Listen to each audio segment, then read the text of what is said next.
奶奶着急打麻将，竟将2岁孙女反锁在家，下秒孙女掉进洗衣机被活活甩死。更奇怪的是，女儿死状凄惨，可父亲却不关心破案进展，只要求尽快带走尸体火化。正当案件一筹莫展时，邻居的一句话瞬间引起了刑警的注意。而事情还要从不久前说起。这天，一户人家正在洗衣服，一个女孩却被玩具鸭子吸引，一步步走了过来。看到鸭子被扔到洗衣机里，女孩尖叫着伸手去捞，无奈身高不够，只能蹦跶着干着急。然而就在这时，有人给她搬来了凳子，紧接着，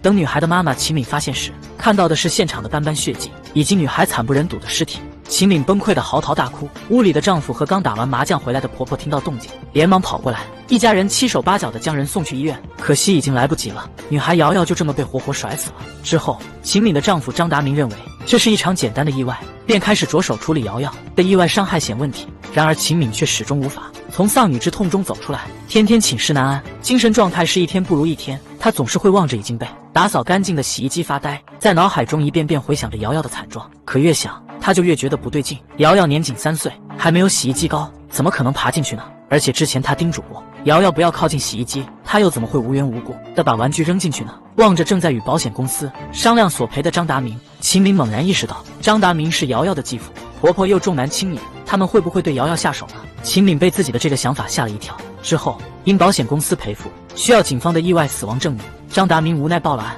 办案经验丰富的王队带人认真勘察了现场，并对秦敏以及张达明母子3人进行了询问。其中，张母身上的膏药引起了王队的注意。阿姨，您这胳膊怎么了？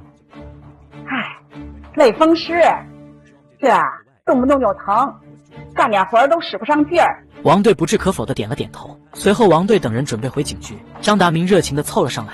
王队长，那意外死亡证明，我们回去再检验。你等我电话。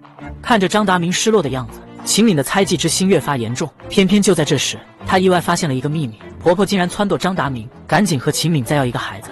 这都什么时候啊？你还跟我说这事儿？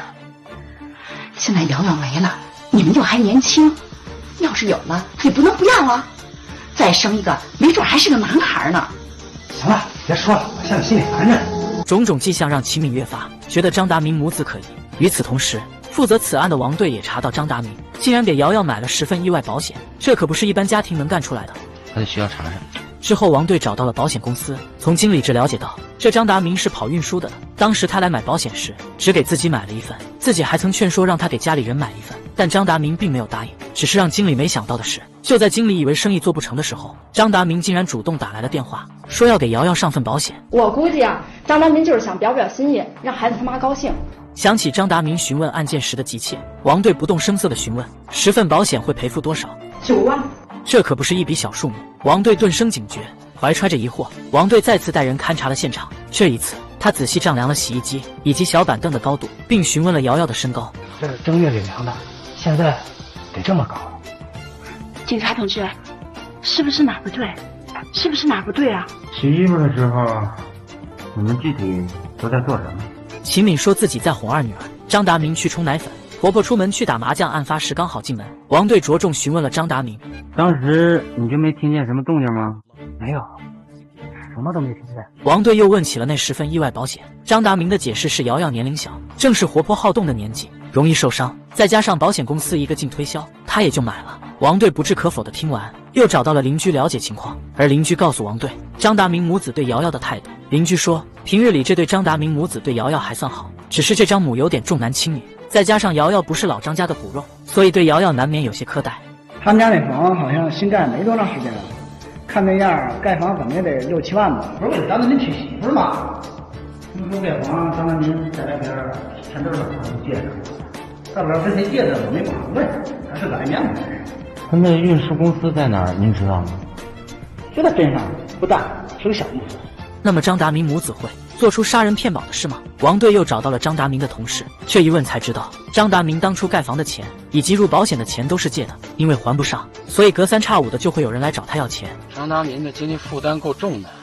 至此，王队对张达明母子的怀疑直线上升。王队再次前去找张达明母子，却怎么也没想到，张家此时已经炸了锅，女儿瑶瑶被洗衣机活活甩死。秦敏思来想去，认为是重男轻女的婆婆张母害的，于是便打算来找张母问清楚。不料一开门却看到张母竟在屋里给瑶瑶设置了香案。烛火摇曳中，秦敏被吓出了一身冷汗，看着照片上女儿甜甜的微笑，秦敏对这张母的怀疑越来越大。第二天一早，秦敏见张母要洗衣服，突然神经兮兮地说：“说瑶瑶呛水的时候，是不是特别难受？想叫都叫不出来。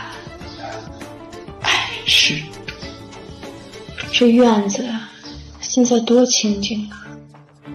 妈，你就喜欢清静。”张母被秦敏吓得不敢说话，可秦敏的话还没说完，说不准瑶瑶是被人推进洗衣机里的。一个3岁的孩子，谁害他干什么呀？他死了，我就能再生一个，没准儿是个男孩。青明，你这说什么呢？明白。张母被吓得掉头就走，却怎么也没想到秦明已经因为她的这番举动认定是她害了瑶瑶。当天中午，秦敏给丈夫张达明下了安眠药，等人熟睡之后，秦敏将人给绑了起来。但或许是因为剂量不够，在捆绑过程中，张达明醒了，他的呼喊声引来了张母，秦敏却直接拿起剪刀对准了张母。你说，瑶瑶是不是被你推进洗衣机里了？你说，没有啊，你还不承认？是你，就是你！秦敏挟持着张母来到瑶瑶的灵位前，让她忏悔对瑶瑶所做过的一切。可张母只承认在案发前一天，她曾因瑶瑶弄坏玩具打了她一顿，其他的什么都没做。麝香案其实也是因为这件事愧疚。秦敏不相信，推倒张母就要动手。里面被绑的张达明连忙大喊：“你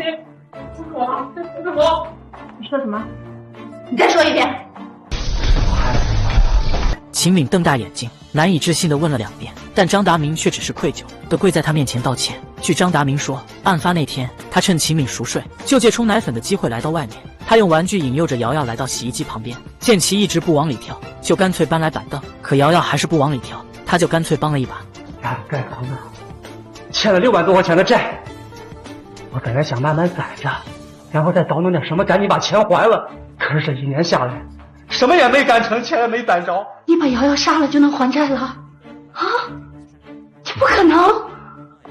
当初只是告诉你，我给瑶瑶我俩买了意外保险，可是我没跟你说，我给瑶瑶买了10份。